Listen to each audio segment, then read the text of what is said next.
welcome back to my channel, and if you're new here, which chances are you are, welcome to my channel. And today I'm going to talk about pink hair, something I know quite a bit about. I never really thought that I would be making this video while my hair is in a crappy transition state like this. However, I got a question in the comments on one of my last videos about pink hair and what I do to keep my hair looking so vibrant.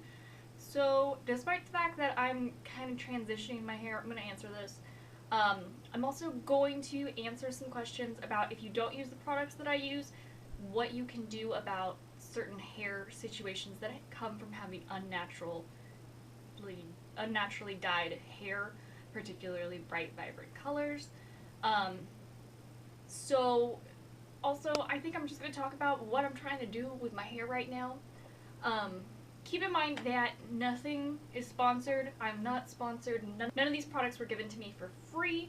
If brands want to give me free stuff, I'd happily take some free stuff. But in any case, right now I am currently trying to do a half and half, where half of my hair is blonde and half of my hair is pink.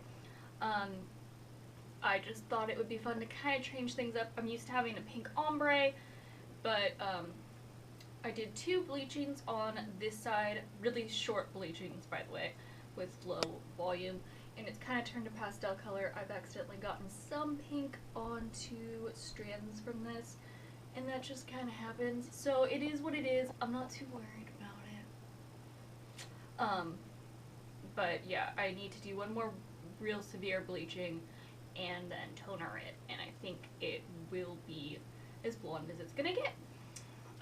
My hair is extremely damaged right now. I haven't had my hair cut since probably October, so a lot of color won't stick to extremely damaged hair, which is my first tip for if you are doing any type of dye, especially unnatural dye, is have healthy hair.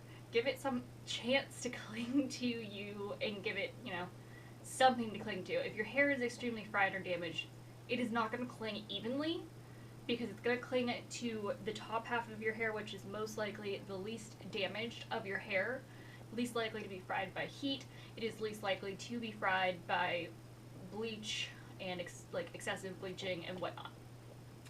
So, despite the fact that I have not cut my hair in months and months and months, I have pretty healthy hair for someone who uses bleach and whatnot. And that is because of the conditioner I use, which unfortunately I've stopped using because of this transition I'm going through. I use it on half my head and not the other half. So the daily conditioner is from Overtone. This is the only bottle I have left. This is part of why I was like, maybe I'll try something different, because I'm running out of the daily conditioner. All I have are my travel size left. And Overtone is this amazing, I'm pretty sure it's an independent company. It's run by women, as far as I know. At least the faces are women, and it's amazing. It is a 2-step process.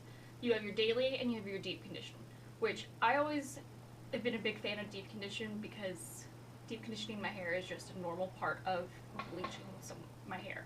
If I bleach my hair, I need to put a deep conditioner in it. That's just the nature of the beast. So I've always used a deep conditioner. Never have I loved a deep conditioner as much as this. This stuff is freaking amazing. So this deep conditioner, I no longer use hair dye. Between these 2 products, I don't use hair dye at all. And that's part of why my hair is so freaking healthy for someone who does so much crap to my hair, is because of these. I cannot say enough good things about it. The price kind of sucks, but when I think about what it is being exchanged for, like, I don't use hair dye, so that's a cost I'm cutting. I'm using it as a conditioner. I'm using it as a deep conditioner. You don't need a whole lot of this product. It goes a long way. The daily conditioner does not go as long. The bottle is pretty small, but I mean, I don't wash my hair every day, so maybe it balances itself out. But it's also vegan, cruelty-free, all that kind of good stuff. So when I think of it that way, the price doesn't scare me as much. Also, if you subscribe to their every 3-month program or whatever, you get a discount. So what I did was I subscribed for 3 or 4 months, and that gave me a year's worth of stuff, and then I canceled. So I still have quite a bit of this, and this goes in my hair, and I deep condition half of it with this and half of it with something else that I'm not 100% that I like yet. So still looking for a great blonde conditioner. So if Overtone ever wants to sponsor me, this canvas is free. Free. You know, you can just send me some blue or some purple. I think that would look fabulous, and I will put it on my head and post it all over. So Overtone, if you're watching this, you can send me some product. It'd be cool. But I cannot say enough good things about this stuff. This needs to be everywhere. And I know you see a whole bunch of these colors and fads coming into like Ulta and whatnot. I'm telling you, nothing beats this stuff. It's just amazing. So this is my #1 go-to for pink hair. And one of the best things about it is I've had my hair so many different colors, so many different brands. And here's the thing about drugstore brands like Splat, for example. When you unnaturally dye your hair, you are gonna get fallout. You're gonna, like, when I say fallout, I don't mean like your hair is gonna fall out. I mean, it can if you bleach it incorrectly. But I mean, like, you're gonna shower and stuff is gonna rinse right out. So you get like rinse out, and your bathtub is going to be a different color. For that, I suggest a magic eraser, and you can get knockoffs at the Dollar Tree. So I recommend those. But with Overtone, you don't get that. It doesn't, I mean, obviously when you rinse the product out of your hair, you're gonna have that, but you don't, it doesn't rinse off just because it rinses off. Like, if you stuck my hair in clear water, it wouldn't turn the water pink, which is amazing. Also, if you have a natural hair with Splat hair dye, now keep in mind it's been years, maybe they've reformulated, I'm not sure, but I remember with Splat hair dye and with a lot of like Manic Panic and stuff, if you laid on a pillow with wet hair, your pillow will be a different color. So I always have that one pillowcase that is okay to get covered in crap, and it doesn't matter. I don't have that problem with Overtone. With Overtone, I don't have anything on my pillow. It's perfect. I don't have to worry about it. So not having to worry about things, it's just worth the price. And I'll put the price somewhere in here so that you know, because I mean, I sound like it's going to cost a fortune, but it's really not that much.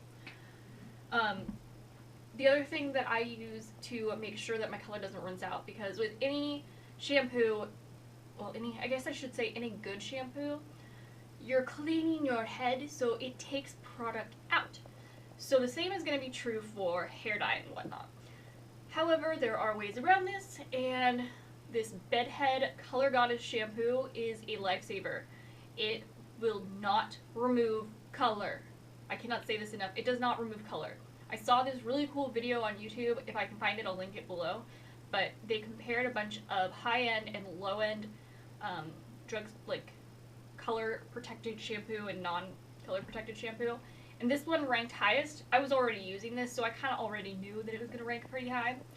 But when you shampoo your hair, stuff will come out. I don't have that problem with this. The only problem is they fucking test on animals.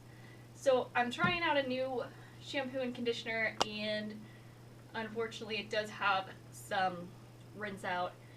So I'm not too happy with that. I mean, it's okay because I'm trying to get some of it out, but nothing works as good as this.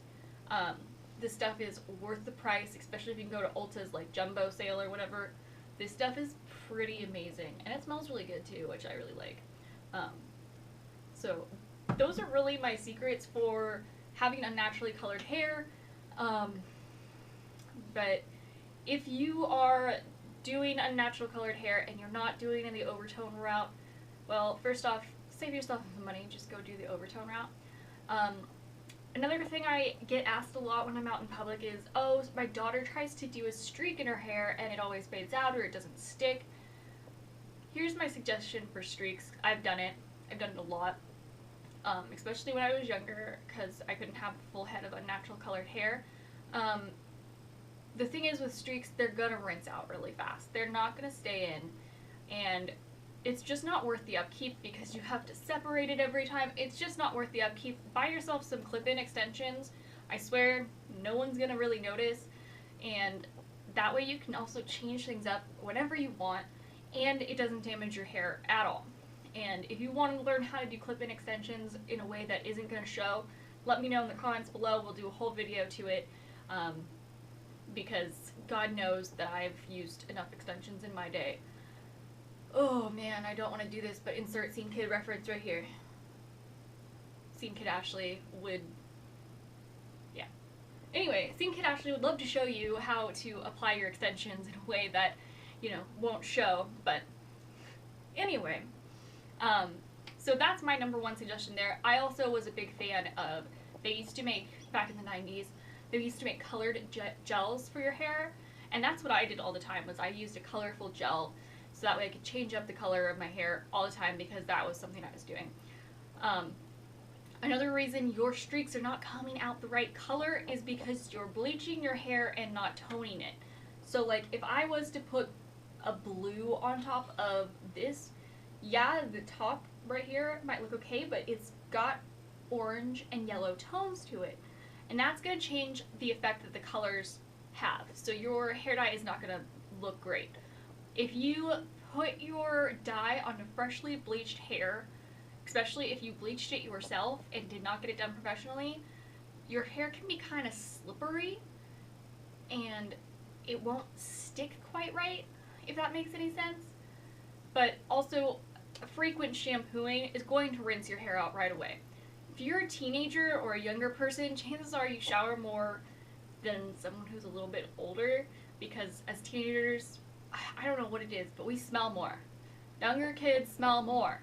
So if you're washing your hair every day, you can't do that with a natural hair dye. You need to maybe wash your hair once or twice a week. And I know that sounds really awful to some people, so if that sounds awful to you, go buy a wig. It's one of my top recommendations. Or get this, because you can wash your hair as many times as you want and it's only going to make your color more vibrant. But you can't expect to wash your hair every day and still have good looking hair. Sorry. The shorter your hair is, the more often I feel like you have to wash it, and maybe that's just my head, my scalp. The longer my hair is, it's like the oils can soak through. That sounds really disgusting. Another saving grace for people with unnaturally dyed hair is dry shampoo.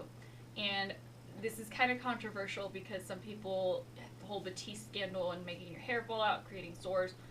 Obviously, wash your hair before it gets to that point. I've been wanting to talk about this product for a while because I found it, and this is a life-changing one. It says it's volumizing, and it actually is. It's freaking amazing. I don't have any in my hair right now because I have freshly washed hair. You could probably tell because it's curly. But this stuff is just amazing, and it'll give you more time in between washes. This one doesn't test on animals, and it gives me volume. What? It's incredible. So I love this stuff. I remember when I was completely pink, a cool thing they had was dry shampoo that has color in it. So I could put it on my roots and it would give me a little bit of a touch up too. It also kind of made my scalp pink, so half of one, 6 a dozen of the other, whatever that expression means. So that's something else you can try for root touch-ups or whatever. And different colors are going to stick to different hair types differently. So for me, blue rinsed out really fast, and pinks and reds tend to last in my hair a bit longer. Pink more than red for some reason, which makes absolutely no sense because pink is just a shade of red. So I don't know why. I'm not a hairstylist. I'm just someone who's done every fucking color of the rainbow. A color that also didn't stick well on me was black. Black just does not stay in my hair for some reason. Just rinses out pretty fast. So having pink hair has been really helpful. There's a lot more upkeep for me with having black hair than there is for having pink hair, because once again, I don't have to dye my hair. I bleach my roots. I'm done. Boom, bam, bam. You know? So, a lot of having unnatural hair dye is, you know, having unnaturally dyed hair is getting to experiment and play with things.